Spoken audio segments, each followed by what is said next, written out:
از هیئت دسته سینه‌زنی قریه محترم گزکی و نوحهان آن محمد شاه حسینی که واقعا خوب نوحه خواندند و عاشقانه سینه زدند. اجرکم الله ماشاءالله.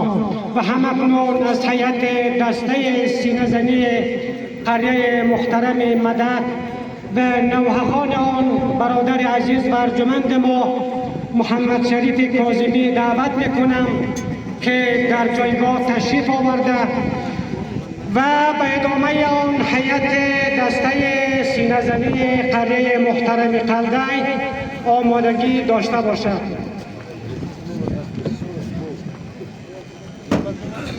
بر خاتم انبیا محمد مصطفی صلوات. پیشوانی نوحه. ای شهید کربلایم خیز و از جا زینبم من. ای شهید کربلایم خیز و از جا زینبم من. ای شهید کربلایم خیز و از جا زینبم من. ای شهید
ماشاءالله. خاتم انبیا محمد مصطفی و سلام.